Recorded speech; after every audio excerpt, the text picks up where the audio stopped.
Hey everybody, this is Perch. Comics trying to relive their past. Let's read this email. I'll do it a little differently. Somebody correctly, in fairness, pointed out it's like Perch comes in, he bitches about people like wasting a bunch of time before getting to the topic, and then complains about something and wastes a bunch of time before getting to the topic. Hey, you're not wrong. You know what? I call me out. I'm a hypocrite. I give you lots and lots of examples of how to do that every day. So no, no harm, no foul. I'm with you. All right, so but this time let's read this mail here and go into it. And again, I'm gonna try to be overly generous. I think in this answer, um, because well, you'll see why. It says, "Dear Perch, a big trend I've been noticing in the last year or so, the Big Two's output is '90s and aughts nostalgia titles. Hush 2, Last Halloween, Age of Apocalypse, Marvel Knights, Cascade being the main Batgirl, Marvel swimsuit issues, and others." It just feels like comics are trying to relive glory days while not truly building up anything new. Jeff Loeb's career at this point is just reliving his greatest hits. How does Marvel or DC move past trying to relive their past in a way that it honors, but actually telling new stories? Um, all right. So, in case you've been living under a rock, you don't know what this emailer has been referring to. Um, we've seen a lot of those. Here's Daredevil back in his black costume. Here's, the Hulk back in the Joe Fixit days. Here's Hush 2 as mentioned.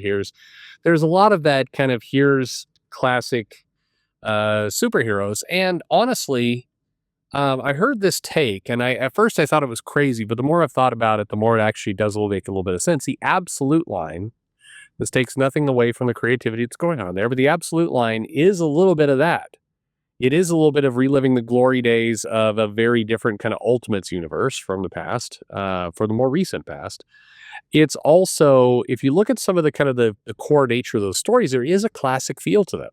I don't know if the creators intended that or if that's what they were attempting to do, but there's a certain element that definitely has some nostalgia stuff in play, even though the stories are very different from what you've seen. But go back and check it out. You'll see what I mean. Um, so why do they keep doing this? Well, the simple answer, kind of the tongue in cheek answer, is it sells. That's why. Because the past sells. It's kind of like if you go to a concert, you go to a Guns N' Roses concert, and I went to one a few years ago. And I would have loved, I'm a big fan of Guns N' Roses. I've enjoyed the music. I've seen them in concert many, many times, like over a dozen times. And I would have been really stoked if they would have put new music out. If I would have, the concert would have begun with yeah, by the way, there's a new album dropping next week, brand new stuff, and we're going to be playing for you tonight. I would have been really excited by that. But the vast majority of the people who were in that crowd had no interest in new stuff. They wanted to hear the greatest hits. Same thing would go for the Rolling Stones, Aerosmith, Smashing Pumpkins at this stage, any kind of band like that. People are there to hear the greatest hits. You could argue that concerts in general are meant to be the greatest hits, not new stuff. But anyway, it depends on what kind of music person you are, and I'm not going to wade into that right now. But that's people show up to Guns N' Roses for the greatest hits. And quite frankly, when I walked into this show, I'm there with my wife, and what I immediately notice is that a lot of the people there were old. I mean, I was also old, right? But a lot of them were old. And you could immediately tell something was off because I was at the Guns N' Roses concert in Montreal when things went super to shit with Metallica. A guy got, Hetfield got burned, and then there's a mini riot when Axl didn't feel like really doing much. And I saw Guns N' Roses during some really gritty times. Let's just say there was a lot of smoke in the air, and it was not legal. And a lot of very hard drinking. In this one, we walk in and there's a wine bar set up kind of right in the center where you could go down and get a glass of wine. And I turned to my wife and I'm like, they're serving wine at a Guns N' Roses concert. Like, what in the shit is this? Like, it didn't feel right. Sure enough, it's because it made that transition to the greatest hits. Well, comics is at that wine bar level of greatest hits. But here's where I'll be really, really like overly generous and overly fair to the comic companies. If you were to talk to CB Cebulski or, various Marie Javins, various people within Marvel or DC, they would say, Well, whose fault is it that the new stuff isn't being accepted, that we're not doing more new stuff? Well, it's you. It's you, the fan. It's not us, it's you. You won't accept anything new that we do. We try to do new stuff and you don't buy it. You thumb up you stick your nose up. You say, why aren't you doing the greatest hits? Why aren't you doing the stuff I came to see? Why aren't you playing that, why aren't you, doing the stuff that is popular? Why are you trying anything new? And you will hear that repeated from Tom Brevoort, from again, lots of Marvel editors, Nick Lowe, Cebulski. You'll hear this said over and over again. You heard from Joe Quesada back when he was at Marvel.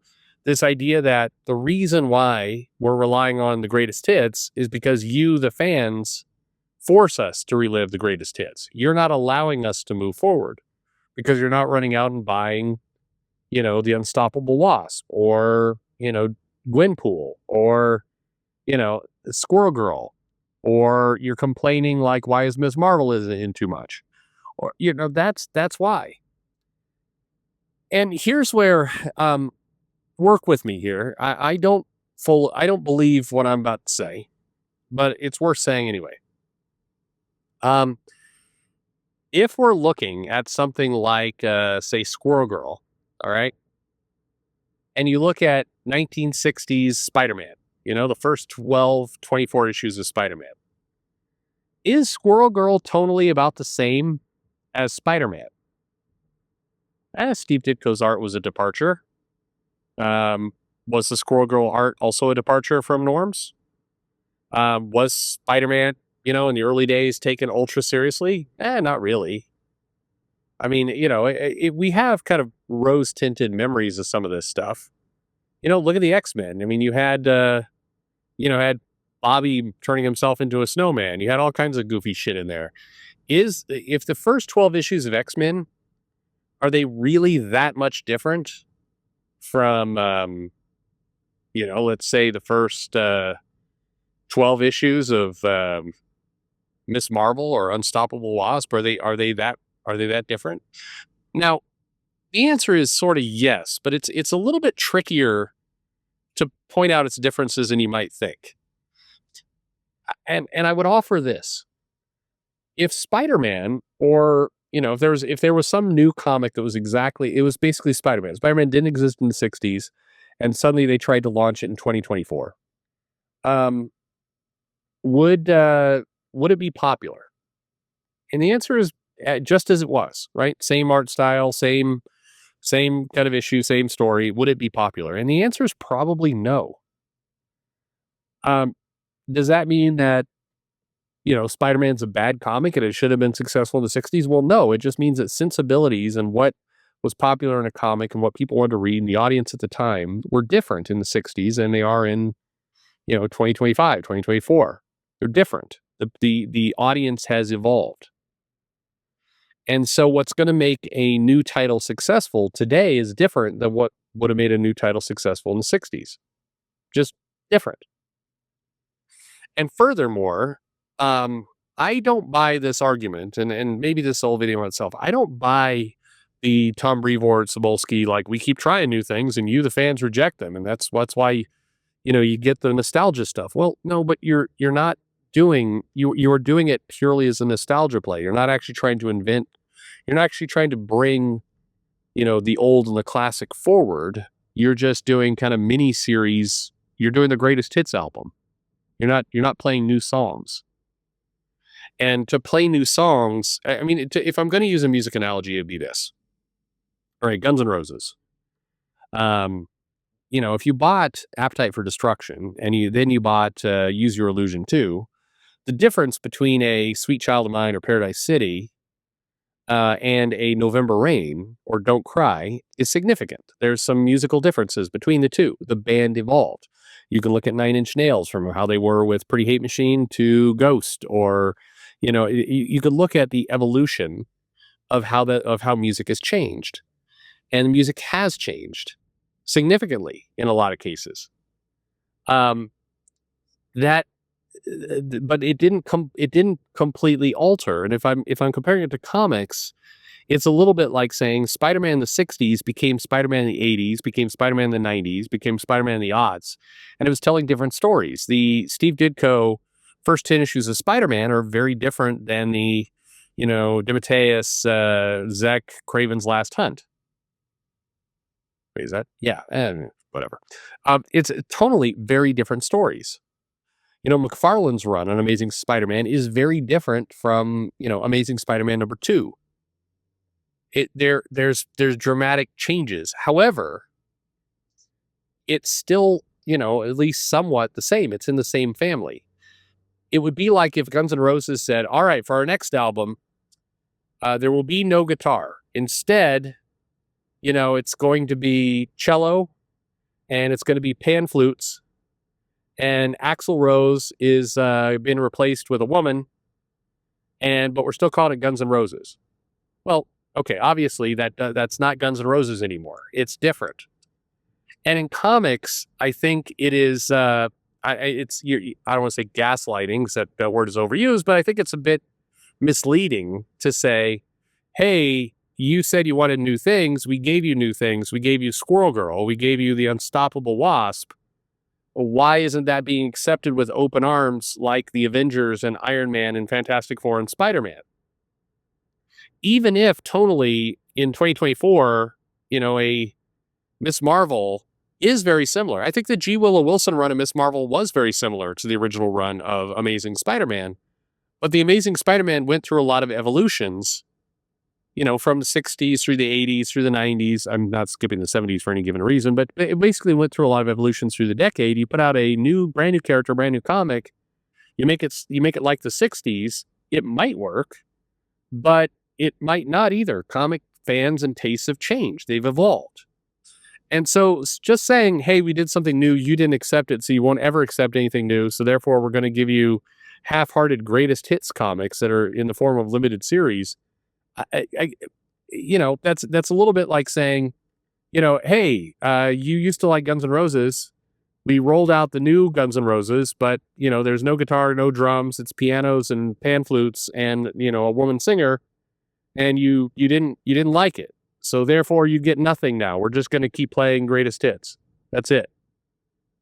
And if you're a fan of some of those classic Guns N' Roses songs, you're like, well, okay. I mean, at least I get to listen to the greatest hits. It's better than nothing. But it's still not, that's not evolving. That's not truly that's not a true attempt at doing something new. And so that's to me, that's where the comic industry is at.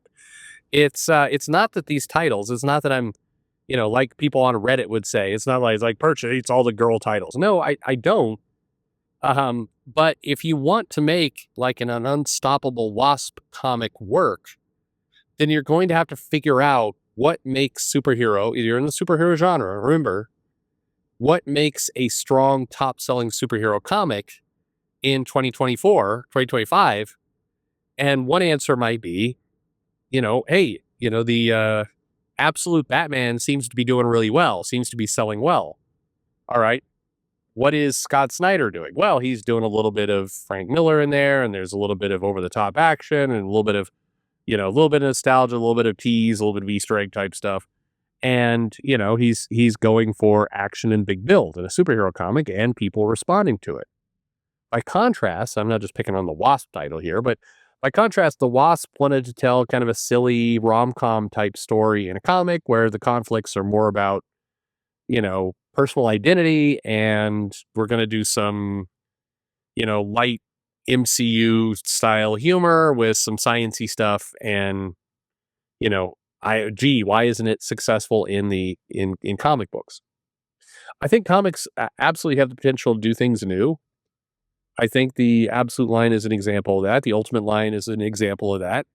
Maybe an even better example is look at current Ultimate Spider-Man. You're doing evolving the comic in real time, month by month. You got Peter Parker married to Mary Jane. You could argue that's a throwback to, when he was married 20 years ago. But it still feels new. It feels like we're getting new stories out of it. So it can be done. But you have to give an honest attempt at being new. You can't do this like we gave you something new, but it doesn't resemble at all the genre or what people are interested in or what people like. And it didn't sell well, so therefore you guys suck. And I guess you're just getting kind of regurgitated kind of nostalgia crap now. That's what you're getting. That doesn't seem fair either. But anyway, that's my answer for you. So, what do the rest of you in the comments think? Let me know your thoughts. Like and subscribe, of course, and thanks for listening.